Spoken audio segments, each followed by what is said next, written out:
Bonjour et bienvenue sur Jaf ta mère. Nous sommes le vendredi 13 novembre 2019. Aujourd'hui, en France, 2 millions d'enfants voient rarement leur père et 600 000 ne le connaissent pas. En cas de désaccord sur les modalités de garde après une séparation parentale, le père n'obtient quasiment jamais la garde avec seulement 8% d'attribution de celle-ci. Pourtant, l'article 1 de la Constitution instaure l'égalité de tous devant la loi et la France est co-signataire du CIDE, traité international, de la Convention des droits de l'enfant, qui garantit à l'enfant un accès à ses deux parents. Ces deux points ne sont malheureusement toujours pas respectés. Nous, équité parentale, en union avec beaucoup d'autres, demandons la cessation des discriminations de genre au sein de la justice familiale et intervention des services sociaux, afin que père, mère, tout type de parents soient considérés de la même manière vis-à-vis de leurs droits parentaux. C'est donc l'émission d'aujourd'hui qui sera autour de M. Claude Néris, président de SOS Exclusion Parentale. Nous parlerons de son association, de ses travaux, puis nous enchaînerons sur un sujet dramatique, les abus des services sociaux et les modèles commerciaux qui s'y sont malheureusement parfois greffés. Nous finirons par une conversation sur le Grenelle sur les violences conjugales dont les conclusions ont été publiées par le gouvernement il y a quelques jours. N'oubliez pas, à 20h30, la chanson du mois. Et nous finirons ensuite avec l'actualité des parents pour l'égalité parentale. C'est Stéphane des studios de RLP en Ordre Périgueux pour le Jaf ta mère numéro 3. Merci. Ring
Jaf ta mère sur RLP, 102.3 FM en Dordogne et accessible en ligne sur radiopérigord.fr. Monsieur Claude Deris. Claude, tu nous entends ? Oui, j'entends parfaitement. Ah, super. Tu es donc à l'antenne maintenant en direct. Donc, Monsieur Claude Neris, président de l'association SOS Exclusion Parentale. On se tutoie, comme dans la vraie vie ? Oui, bien sûr. Allez, c'est parti. Merci d'être venu. On a eu un petit souci d'antenne aujourd'hui. Les techniciens ont tout réparé. C'est bon, c'est parti, on enregistre. Écoute, maintenant, peux-tu un peu te présenter, s'il te plaît, toi et ton association, pour nous ? D'accord. Donc, je m'appelle Claude Neris. Je suis le président de l'association SOS Exclusion Parentale. À titre personnel, je suis prof d'économie et de droit. Et l'association a été fondée il y a 4 ans, en 2016, février 2016 exactement. Cette association compte aujourd'hui 47 000 followers sur Facebook, environ 150 adhérents. Et c'est sûr que nos adhésions, le montant de nos adhésions était assez élevé. On va le baisser cette année, puisque notre système prévoyait une consultation juridique gratuite, puisque nous avions un pôle juridique dirigé par une avocate qui était avocate au barreau de Paris, vice-présidente de l'association. On a décidé de fermer ce pôle juridique parce que c'était très onéreux, et puis on s'inscrivait dans un domaine qui était le domaine classique des procédures judiciaires, qui est assez problématique, dans le sens où les procédures judiciaires sont longues, coûteuses, et la décision est prise in fine par un juge qui n'est pas toujours au fait des éléments de la vie de famille. Les démarches que nous avons entreprises sont essentiellement des démarches de lobbying politique.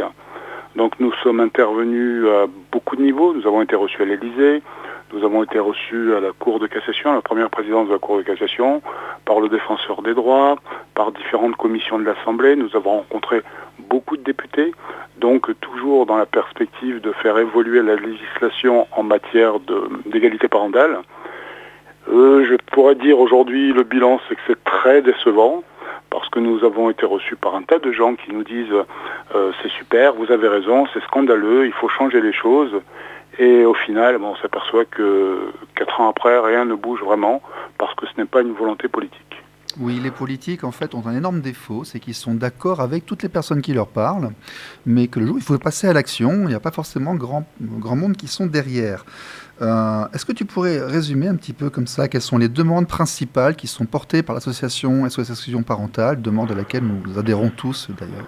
Alors je vais essayer de résumer. Alors, nous avons émis un certain nombre de propositions à la demande que nous avons élaborées à la demande d'un syndicat de magistrats, pour ne pas citer CFO magistrats.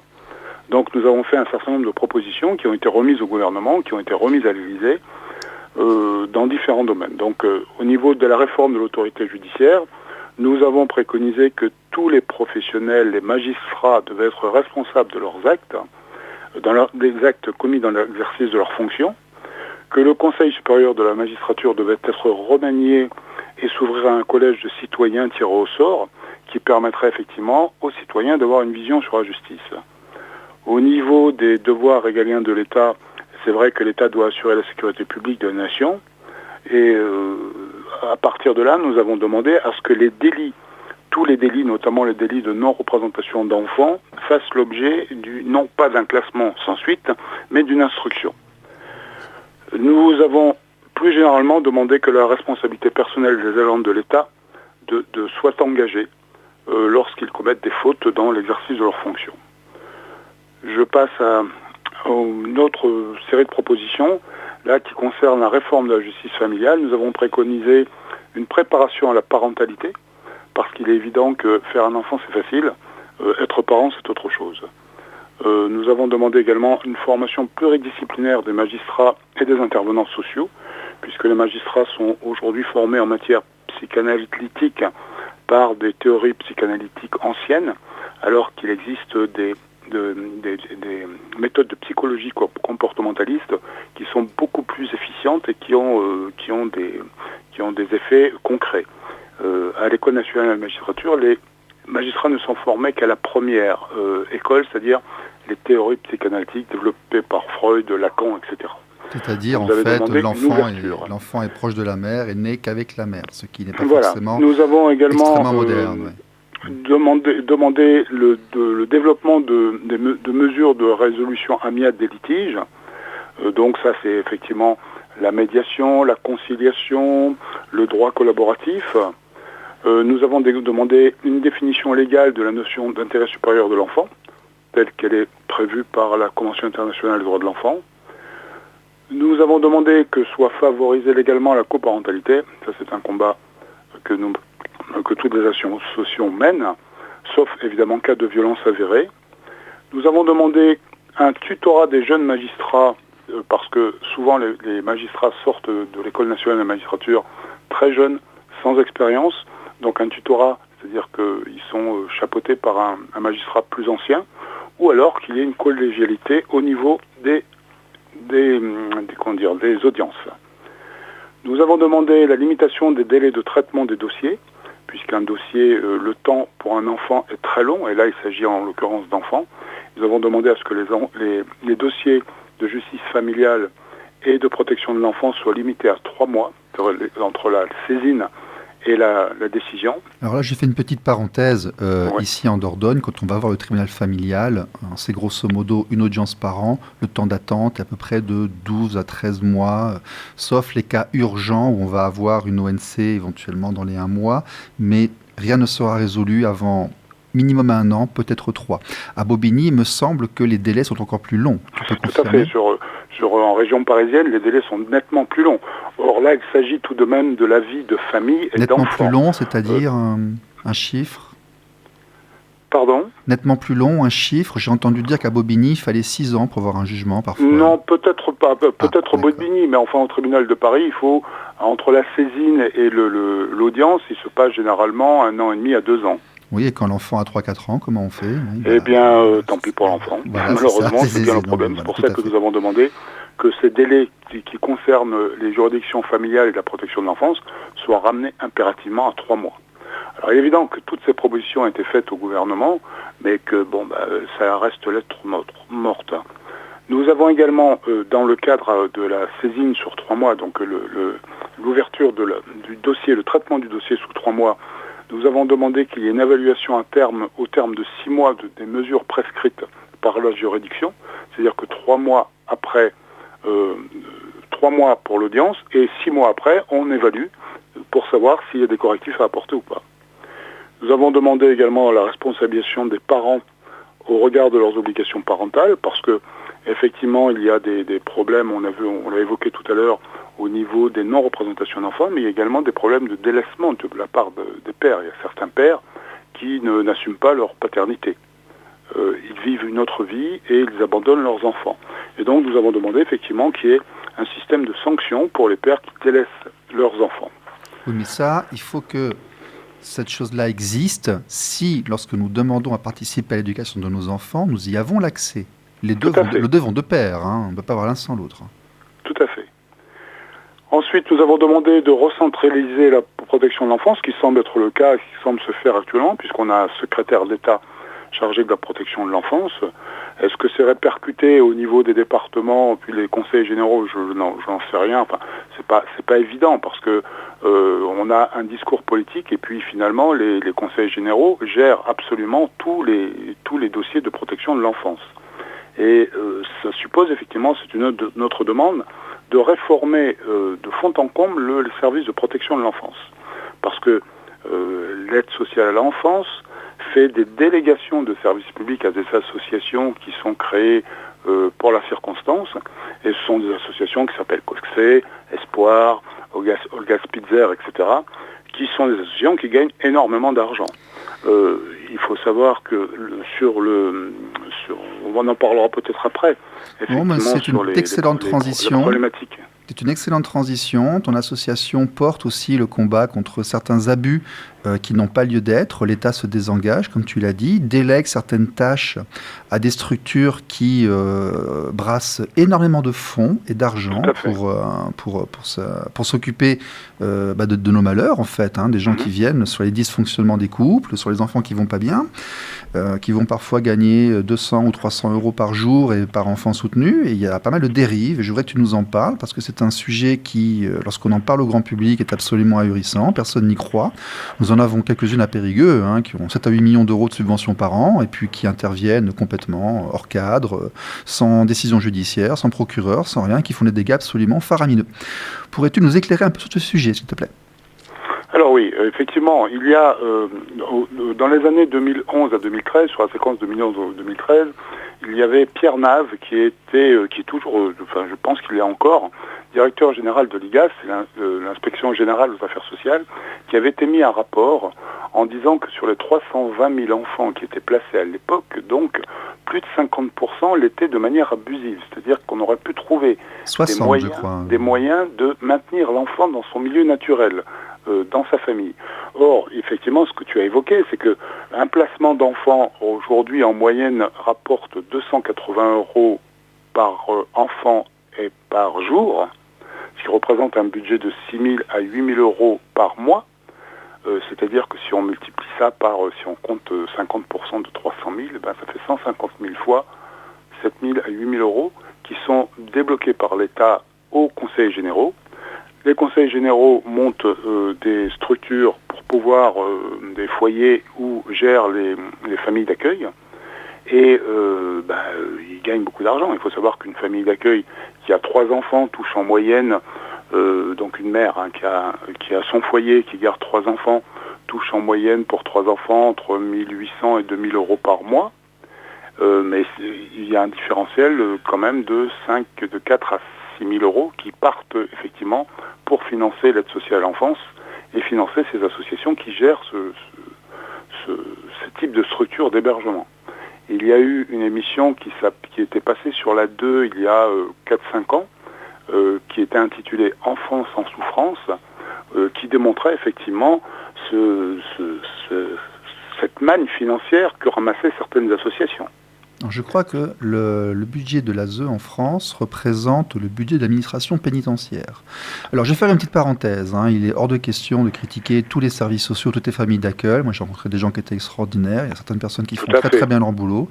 Par contre, on a malheureusement vu l'apparition de certains modèles mercantiles qui ne respectent pas les droits, les lois, et malheureusement, je vais le dire, qui pratiquent l'exclusion parentale lorsqu'ils interviennent pour aider un certain type de parents. Est-ce que tu pourrais nous parler de dossiers très précis que toi, tu as suivis ton association ? En matière de placement, on a eu, le dossier précis, les situations de placement sont assez aléatoires et très subjectives. Je prends le cas d'un dossier, par exemple, d'une maman que je connaissais, qui avait mis un poster de son enfant, ils ont appelé ça un poster, en fait c'était un grand portrait de son enfant dans son salon. Les services sociaux en ont conclu qu'il y avait une relation trop fusionnelle entre la mère et l'enfant et ils ont placé l'enfant. Pour un poster ? Pour un poster, c'était même pas un poster, c'est une grande photo. Ouais, ça, avec 300 euros par jour, ça attire. Oui. Voilà. Un autre cas que nous avons eu, c'est une maman qui était décoratrice, qui avait décoré son salon avec des tons différents de noir, des carreaux posés au mur, avec des tons de noir différents. Tout le reste de la maison était nickel, mais comme elle était décoratrice, elle avait voulu faire un salon qui était à son goût. Personnellement, j'appréciais pas. Bon, c'était beau, mais bon, j'aurais pas voulu l'avoir chez moi parce que c'était. Mais bon, toujours est-il, c'est que les services sociaux ont estimé que c'était une ambiance morbide pour les enfants et ont placé les enfants. Mais quand on appelle ça services sociaux, qu'est-ce que ça veut dire en fait ? Qu'est-ce que c'est les services sociaux ? Qui dépendent de qui ? Quelles sont les supérieurs hiérarchiques ? À qui on se plaint quand on a un problème ? Dépend du ministère de la Santé et des Solidarités. Oui. Donc c'est le service central. Ils ont des délégations un petit peu partout sur le territoire, mais bon, en gros, ils sont à Paris. Sauf que les services sociaux, font par délégation de services publics, confient les budgets aux conseils généraux, qui eux vont gérer tout ce qui est protection de l'enfance. Vont créer des associations, souvent qui sont créées à l'occasion, parce que c'est rentable, vont créer des associations qui vont gérer à la fois les foyers et les familles d'accueil. Et donc, ça échappe complètement à l'aide sociale à l'enfance, au service de protection de l'enfance. C'est-à-dire que c'est une délégation qui est faite.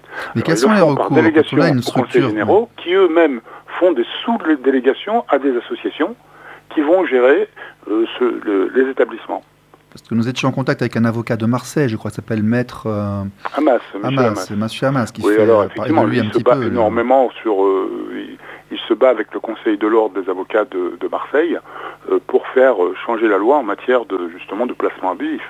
Oui, parce qu'en fait, il n'y a pas que les placements abusifs. Les interventions, moi j'ai des cas ici en Dordogne d'associations 1901 qui sont venues chercher des enfants à l'école, qu'ils ont déplacés dans d'autres villes avec la mère par exemple, sans informer le père, en absence de décision judiciaire, sans procureur, sans juge des enfants. Et le père a mis des mois, voire des années à savoir où les enfants étaient scolarisés, où est-ce qu'ils habitaient, parce qu'ils étaient remis en rue piétonne. Et ces gens ont absolument tous les droits et tous les pouvoirs. Il n'y a aucun recours. Les conseils généraux ne donnent pas les dossiers parce qu'ils sont remplis au blanco, et encore il faut passer par la CADA pour les avoir. Il n'y a pas de hiérarchique identifiable, il n'y a pas de recours, on ne peut même pas porter plainte contre eux. Alors comment on fait quand c'est comme ça? Alors nous, on a dans le lot des propositions que nous avons faites, nous avons fait également une proposition demandant la garantie du principe du contradictoire dans les rapports émis par l'ASE et les associations satellites. Il faut savoir que c'est régi par l'article 1187 du Code de procédure civile.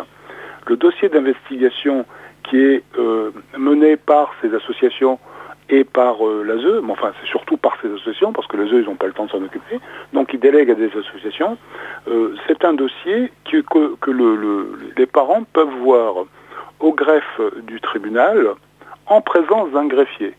Ils ont le droit de prendre des notes, mais ils n'ont pas le droit d'avoir copie de ce dossier. Or, on s'aperçoit que dans ce dossier, il y a souvent du copier-coller. Il y a souvent, parce que les gens qui font ces dossiers, qui sont des éducateurs généralement, des éducateurs spécialisés, ne sont absolument pas compétents pour évaluer la psychologie d'un couple. Non mais c'est encore pire que ça. L'association 1901, absolument n'importe qui peut être dedans. Il y a des bénévoles, il y a des personnes qui n'ont aucune formation. Il suffit d'avoir un contrat marqué dessus, assistante sociale ou éducateur spécialisé. On n'a pas forcément fait l'IRTS, on n'a pas forcément fait de formation et on intervient. Donc, tout à fait. Et ce qui est grave, c'est qu'il suffit de voir ces associations, on peut les citer, hein, c'est Olga Spitzer, COSE, Espoir, etc. Escale et tout ce qui va autour, l'atelier, recrutent en permanence, c'est-à-dire qu'il y a un turnover terrible. Il suffit d'aller sur leur site et ils recrutent tout le temps parce que ils prennent en fait, il leur suffit d'un éducateur spécialisé qui peut chapeauter un tas de gens qui ne sont pas du tout éducateurs. Et il suffit d'un psychologue ou d'un psychiatre à la retraite qui chapeaute plus ou moins l'association pour que par délégation, en fait, ces gens qui sont sous les ordres, qui eux se tapent les missions, eh bien fassent un peu n'importe quoi. Et la problématique, justement, c'est que les juges pour enfants, n'étant pas spécialement formés, n'ayant pas les compétences nécessaires, délèguent à ces gens-là et leur donnent carte blanche. Alors, c'est vrai qu'il faut, de toute façon, lorsqu'un placement est décidé, il faut qu'il y ait la main du procureur de la République et un juge des enfants qui prennent la décision. Mais comme les juges des enfants font entièrement confiance à ces structures parce qu'ils considèrent que ce sont des structures professionnelles, ils ont affaire à des professionnels, ben ils y vont les yeux fermés. C'est-à-dire que tout ce que font ces gens-là est bien. Alors tu vas me contredire si jamais j'ai tort, mais il me semble avoir compris que les seuls qui peuvent atteindre à l'autorité parentale d'un parent ayant ses droits parentaux, de manière préemptive, sont le juge des enfants et le procureur. Il n'y a que eux qui peuvent dire, avant d'être sûrs, nous suspendons les droits parentaux de quelqu'un pour une raison X ou Y d'enquête. Ce sont les deux seules personnes qui peuvent le faire. Après enquête et surjustificatif, le JAF, le juge familial, peut suspendre les droits parentaux de quelqu'un. Je crois que ce sont les trois seules personnes qui ont le droit de vous empêcher de voir vos enfants de manière légale. C'est vrai, mais le problème justement, c'est qu'il délègue à des... C'est-à-dire qu'en fait, le juge délègue à ces gens-là. C'est-à-dire qu'il leur donne, quand il leur donne une mesure d'investigation judiciaire, ce qu'on appelle les miges, lorsqu'une mige est ordonnée par un juge aux affaires familiales ou un juge des enfants, quelque part, il y a des directives qui sont données. Et le juge, lui, va agir, souvent ce sont de jeunes juges en plus, hein, c'est un univers extrêmement féminin et extrêmement jeune. Parce que les magistrats qui sortent d'école de la magistrature, je parle des hommes, ils veulent faire juge d'instruction, juge des applications des peines, la justice pour l'enfant, la justice des affaires familiales, ça les branche pas du tout. Donc c'est surtout les femmes qui vont dans ce secteur. Et souvent elles sont très jeunes, elles sont même pas mamans, elles ouvrent le parapluie. C'est-à-dire que dès qu'elles ont une situation difficile, elles se réfèrent à ces structures qu'on leur a présentées comme étant des professionnels de la protection de l'enfance, ces associations, et elles leur font absolument confiance. Et si elles ont un doute par rapport à une situation, elles estiment qu'il y a un danger potentiel de l'enfant, eh bien dans la lettre de mission, en fait, elle va quand même les orienter sur ce qu'elle veut. Et à partir du moment où elle les oriente sur ce qu'elle veut, ces gens-là ne vont pas couper la branche sur laquelle ils sont assis, ils vont répondre à ce qu'elle laisse supposer. Oui, ça c'est dans le cas où il y a déjà une procédure qui est entamée. Seulement, la lenteur de la justice fait que maintenant certaines structures prennent leurs décisions et entament leurs actions avant l'intervention de la justice. Ça, j'ai pas vu. Je ne sais pas si c'est très légal. Ben non. Moi, j'ai pas eu de cas comme j'ai ça. Plusieurs cas comme ça. Ben, tu as le mien déjà. Ouais. Je n'ai pas eu connaissance de cas comme ça, parce que là, il faudra effectivement... il y aura un recours dans ce cas-là. Ah ben, quel est le recours possible contre l'État. Mais de toute façon, il est évident que la justice familiale en France et la justice de l'enfance doit être totalement réformée. Et ce n'est pas du tout l'objectif du gouvernement. Non, le gouvernement ça, effectivement, nous en parlerons. On n'y touche pas. Nous en parlerons après la pause musicale. Je ne sais pas si dans vos propositions, vous demandez que les juges d'affaires familiales aient eux-mêmes des familles pour avoir le droit de s'occuper de celles des autres. Je sais pas si ça serait idéal, mais bon, on ne peut pas l'exiger. Bon. Ça serait idéal, c'est vrai que ce serait bien. C'est pour ça qu'on demande effectivement soit que ce soit collégial, c'est-à-dire qu'il y ait au moins 2 juges qui assistent aux audiences. On a demandé également, dans les propositions, le filmage des audiences. Absolument. Il y a des audiences qui se passent en cabinet où le juge aux affaires familiales, le juge des enfants, a des comportements qui sont des fois très limites. Alors, effectivement, j'en ai parlé à M. Boucher, je dis son nom, qui est le président du tribunal de Bergerac, qui lui ne comprenait pas la proposition, il pensait qu'on voulait mettre les audiences publiques. Je lui ai dit que c'était pas tout ça que nous demandions. Nous demandions qu'un greffier ne pouvant pas humainement tout noter à vitesse réelle sur son petit clavier, que les audiences soient filmées et enregistrées et accessibles ensuite par huissier, si nous en avions le besoin. Oui, tout à fait. Voilà, bon. Ça fait partie effectivement de propositions que nous avons faites. Ces propositions ont été faites notamment à la chancellerie. On a discuté à la chancellerie, donc au cabinet de Nicole Bellouvet. On a discuté avec les magistrats, ses chefs de cabinet, directeurs de cabinet. Dès qu'on a émis la proposition, on a tout de suite vu les poils se hérisser. On ne touche pas au précaré des magistrats. Bien. Bon. Alors, nous allons écouter l'hymne officiel des droits de l'enfant pour respirer un petit peu. Et puis, je te reprends juste après. D'accord. Merci. Claude Néris, Association parentale sur RLP, Radio Grand Périgord, 102.3 FM. Voici maintenant la chanson de la semaine.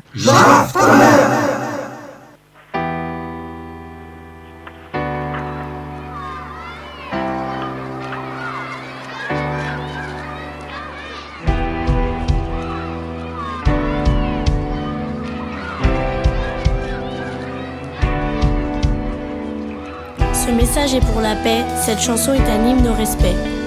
This message is for peace, this song a hymn to respect. 这消息是和平的诗歌，一首尊重咱来说。 Sango oyo ezali pona kimia, nzembo oyo ezali elembo ya botosi.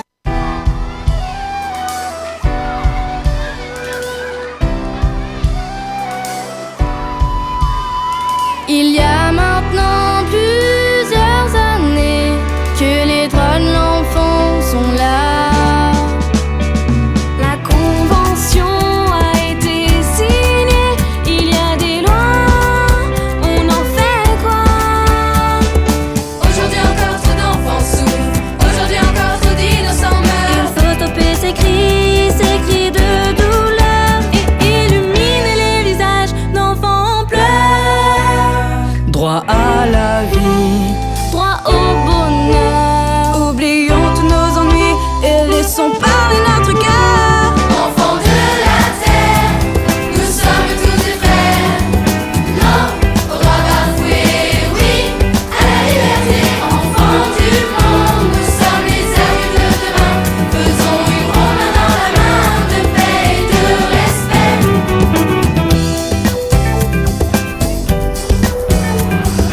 Frères de tous les continents, Victimes de trafic, armés d'automatiques. Dévastés par la famine, nous jouons sur les champs de mine. Maltraités, mal nourris, travaillant sans rien.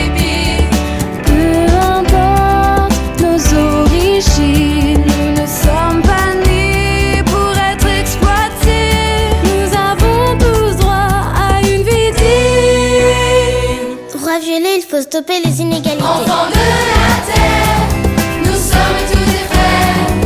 Non au droit bafoué, oui à la liberté. Enfants de tout pays, enfants de toute ethnie, trouvons le chemin du bonheur sans reculer, sans avoir peur.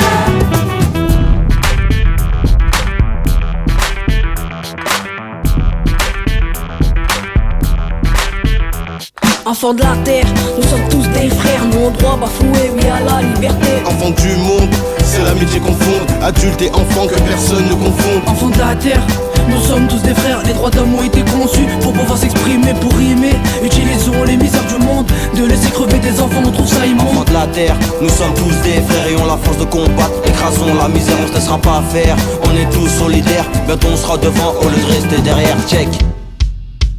Enfants de la terre, Enfants de la terre, nous sommes tous des frères. nous sommes tous des frères. Nos droits bafoués. Pourquoi tant de souffrance? Oui à la liberté. Pourquoi tant de différence? Enfants de la terre, nous sommes tous des frères.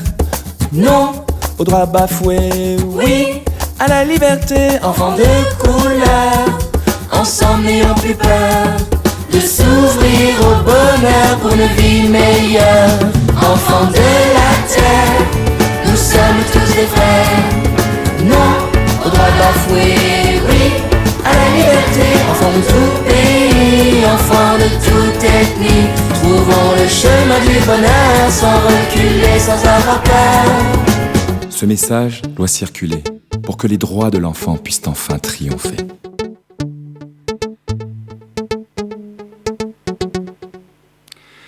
Jaf ta mère sur 102.3 FM, Radio Libre en Périgord, avec ce soir Claude Néris. Claude, tu es toujours là ?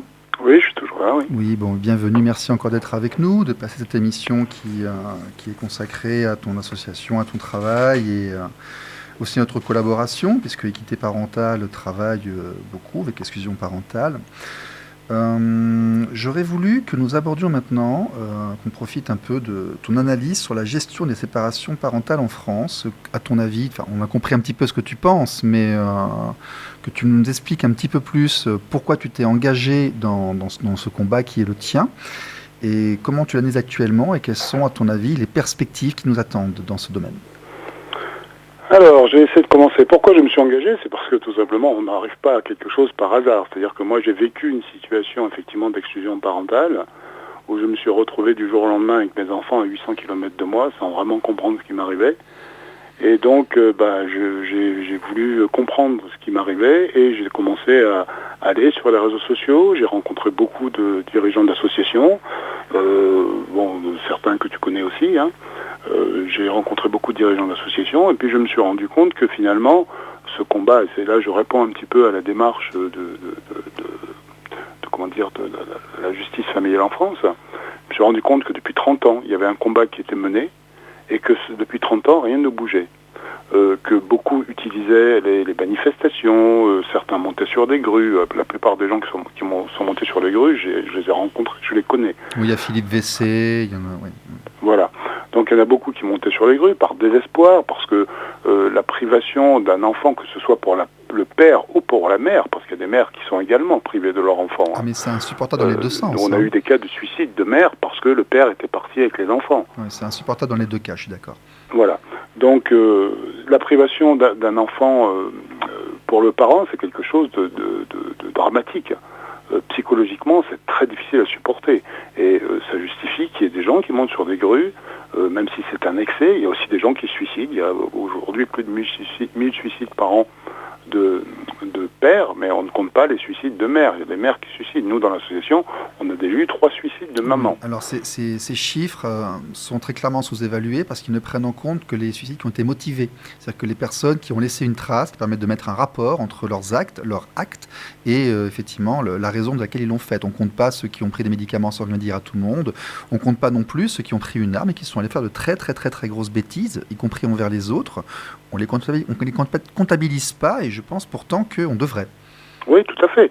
Et on a difficilement de chiffres depuis quelques années. On a très peu de chiffres diffusés par le ministère de la Justice. Je pense que c'est volontaire. Oui, c'est difficile d'avoir des statistiques. Hein. Ce sera même quasiment bientôt interdit de demander, si j'ai bien compris. Exactement, en plus, oui.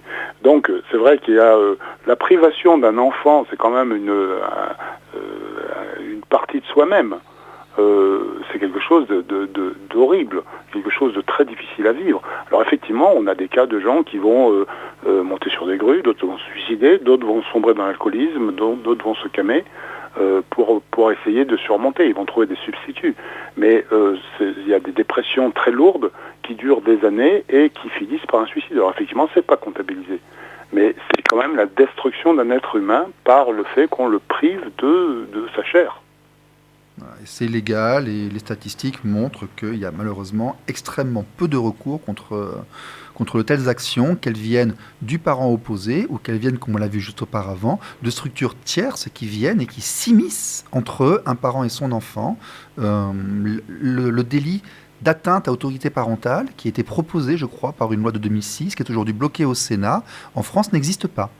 Tout à fait. C'est-à-dire qu'il est légal, il est légal de venir, c'est légal, comment je pourrais expliquer ça tout là. Vous ne pouvez pas attaquer au tribunal quelqu'un qui se met entre vous et votre enfant. Je crois que j'ai résumé comme ça. Hein. Parce que l'État considère que les enfants appartiennent à l'État et n'appartiennent plus aux familles. Oui, mais c'est pas forcément, ça n'a pas été décidé par ça.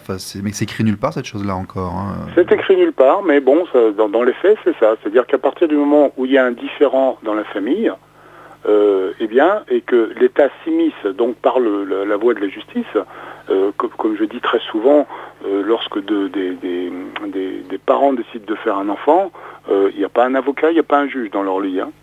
Non, effectivement. Par contre, dès qu'il y a un conflit, alors là, effectivement, vous avez, on a tous les gens qui ont un intérêt à s'immiscer dans la vie d'un couple qui interviennent. Ah oui, il y a beaucoup d'argent. Il y a énormément d'argent qui se greffe sur les conflits parentaux en France. Il y a des situations terribles de faillite financière qui se créent.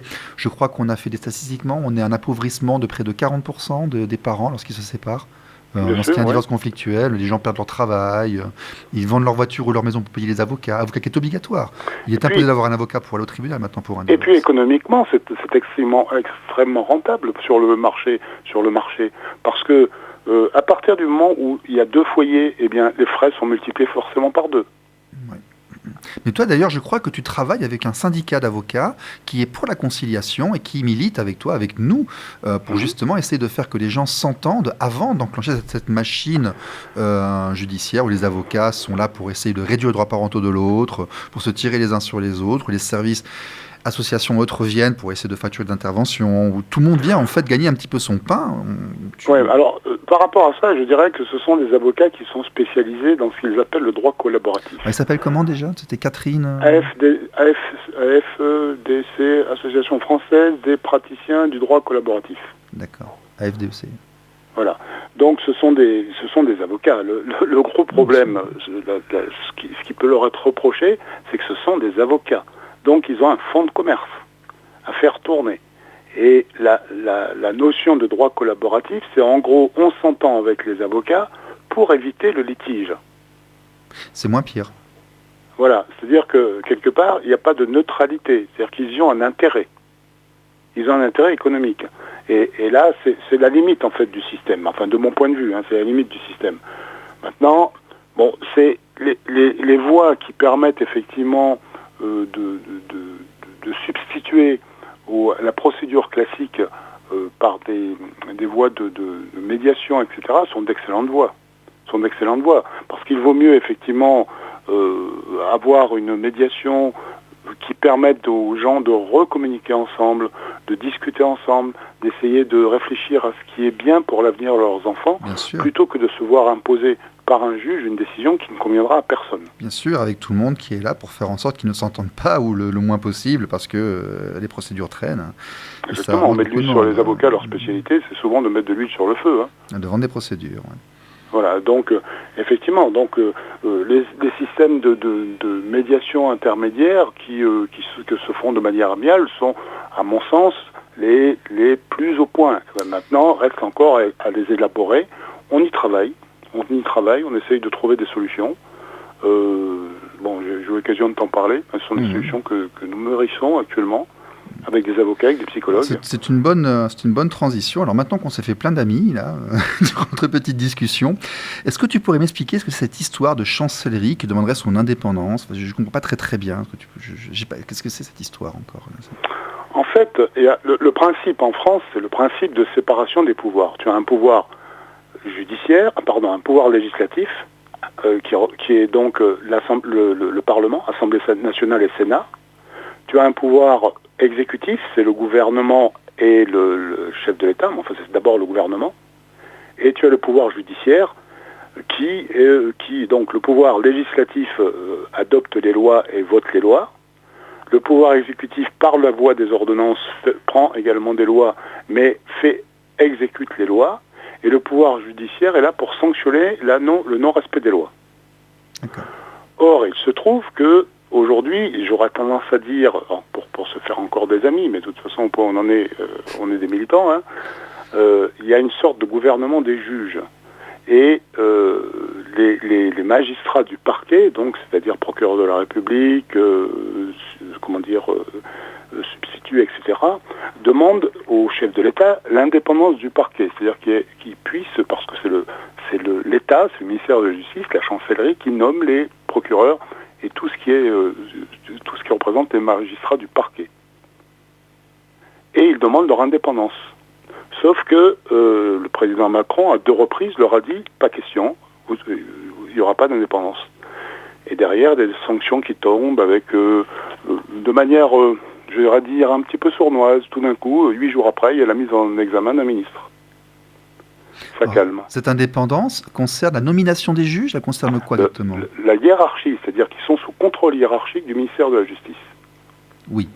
C'est le ministère de la Justice qui les nomme, qui en fait ce qu'il veut. Le patron, c'est le ministre de la Justice. D'accord. Alors le fait que les juges veulent refuser la pression, je crois qu'Emmanuel Valls avait signé un papier très intéressant avant de partir qui a très déplu, je crois, à la chancellerie. Le fait que le juge veuille ne pas être soumis aux intérêts politiques est légitime. Tout à fait. Mais le problème, c'est qu'il y a un lien, j'aurais tendance à dire un petit peu pas très sain, entre le judiciaire et l'exécutif.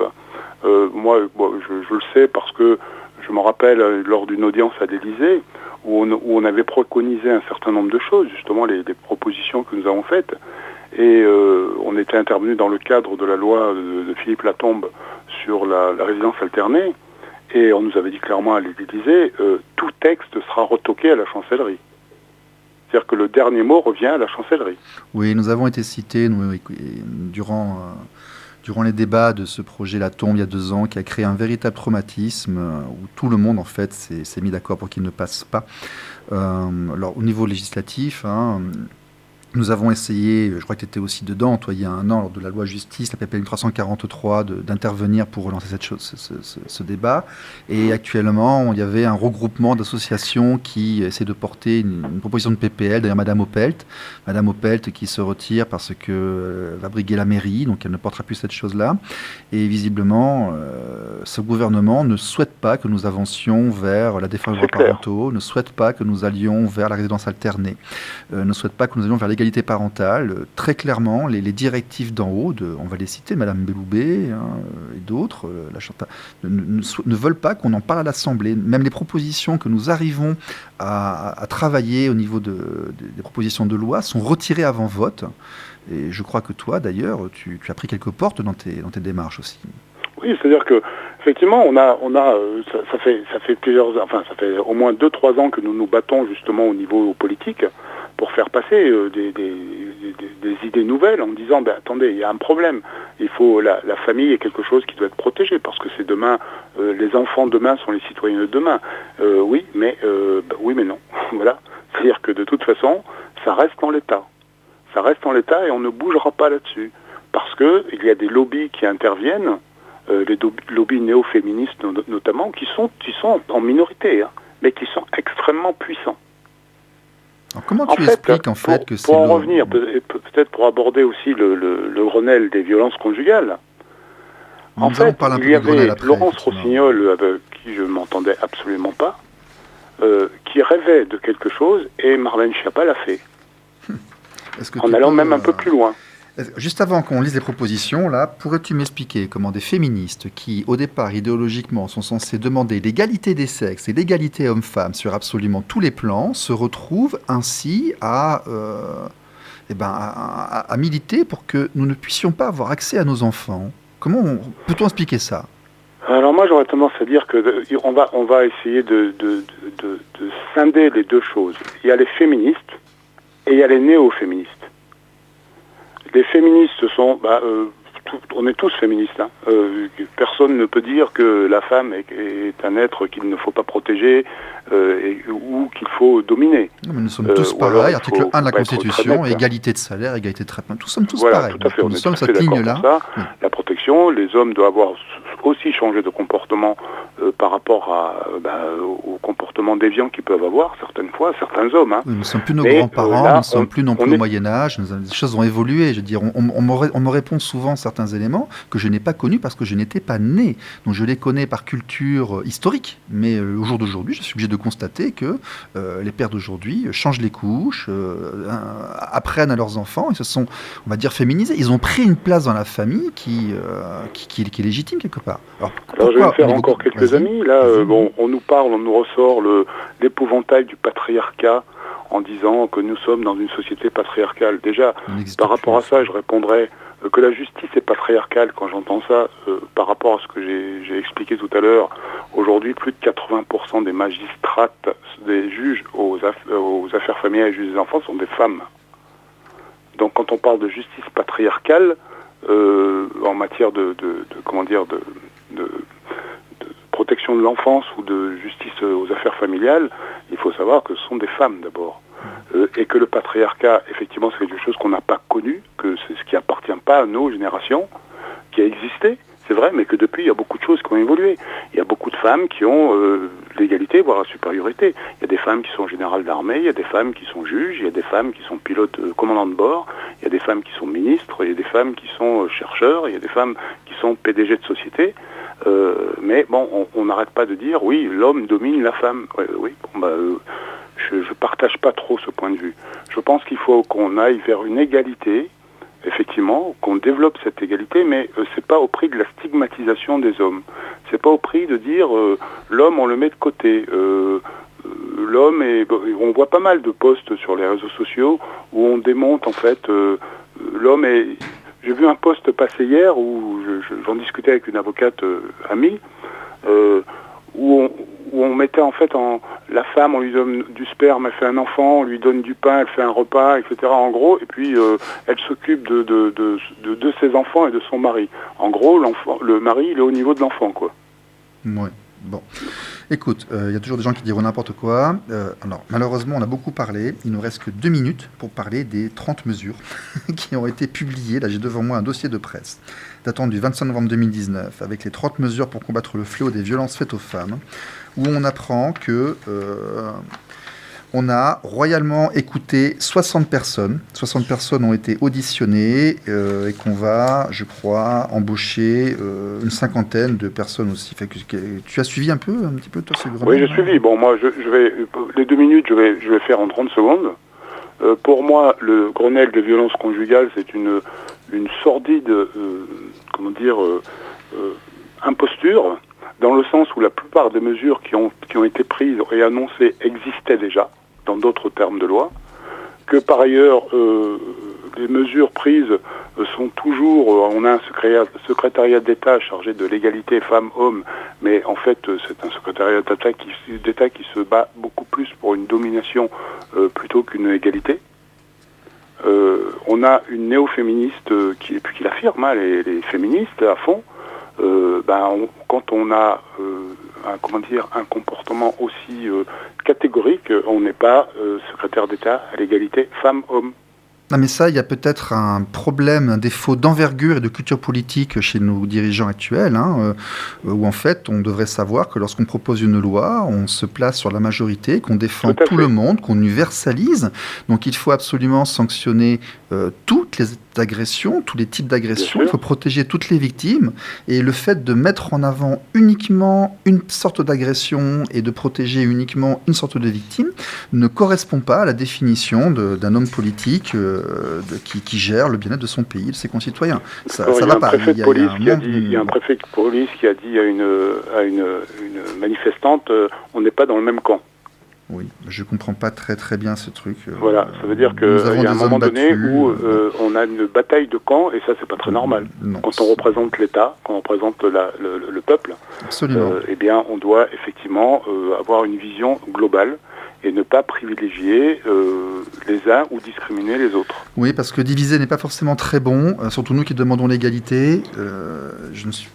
Passons. De toute façon, il n'y a pas grand chose à attendre des gens qui sont actuellement pour notre cause. C'est pas eux qui nous feront la résidence alternée. C'est pas eux qui nous protégeront par rapport à ces gens qui nous empêchaient parfois de voir nos enfants pour faire de l'argent. C'est comme ça.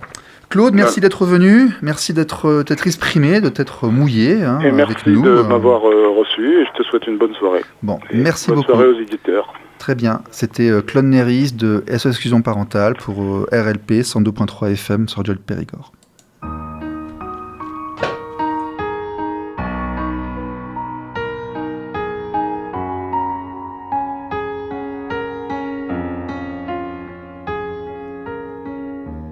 Encore une vie que l'on prend, cette fois celle d'un enfant.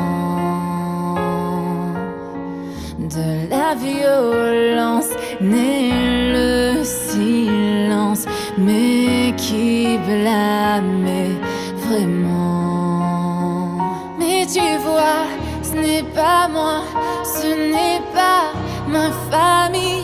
Dans vos têtes, ils se déchirent avec leurs tanks et leurs bombes, leurs fusils. Dans vos têtes, tout est fini. Qu'est-ce qu'il vous reste dans la tête? Zombie, zombie, zombie. Qu'est-ce qu'il vous reste dans la tête? Zombie, zombie, zombie.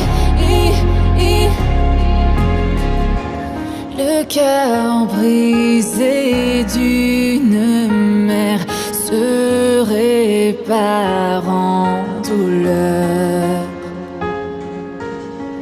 Quand la violence vire au silence, c'est qu'il y a une erreur. C'est toujours le même thème, encore en 2018. Dans vos têtes, ils se déchirent avec leurs tanks et leurs bombes, leurs fusils. Dans vos têtes, tout est fini. Qu'est-ce qu'il vous reste dans la tête? Zombie, zombie, zombie. Qu'est-ce qu'il vous reste dans la tête? Zombie, zombie, zombie. Oh, oh, oh.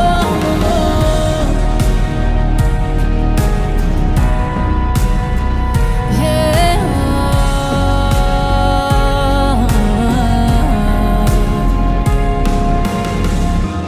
Encore une vie que l'on prend, cette fois celle d'un enfant. De la violence naît le silence, mais qui blâmait vraiment? Qu'est-ce qu'il vous reste dans la tête? Zombie, zombie, zombie. Qu'est-ce qu'il vous reste dans la tête?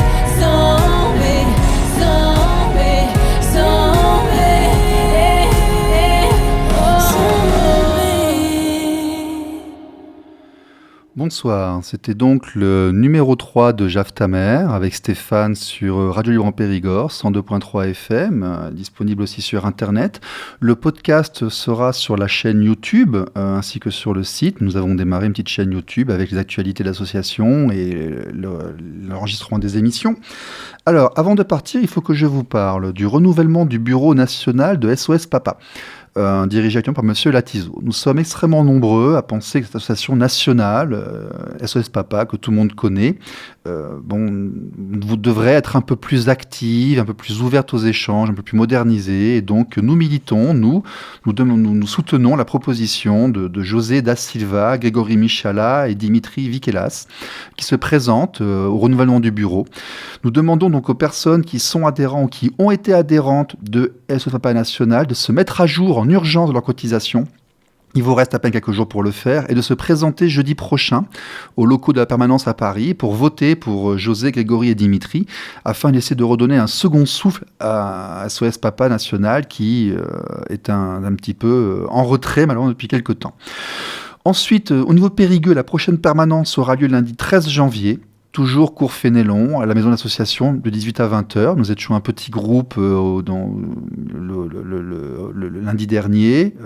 C'est intéressant, les gens se mettent ensemble, on essaye de voir comment survivre à nos problèmes, éviter la faillite financière et à préparer ces problèmes juridiques qui nous attendent. Nous allons donc vous fêter de bonnes fêtes de Noël. Je ne sais pas encore s'il y aura une émission le 27 décembre, il faut qu'on en parle ici, je ne sais pas si c'est ouvert. Sinon, ce sera, je crois, le 10 janvier. Donc, passez tous d'excellentes fêtes. Et puis, allez, je vais vous dire un petit truc là. Là, quand vous avez votre ex-conjoint ou quelqu'un que vous n'aimez pas du tout, vous êtes chez vous tout seul là et ça va pas là. Mais vous visualisez, allez, vous vous dites que vous l'aimez, là, visualisez l'amour. Allez, sentez-le et visualisez l'amour. Comme ça, peut-être quand vous serez devant, en vrai, vous ne ferez pas la grosse bêtise et vous vous sentirez mieux. C'était Jaf ta mère sur RLP avec Stéphane. À bientôt, à la prochaine fois. Jaf ta mère.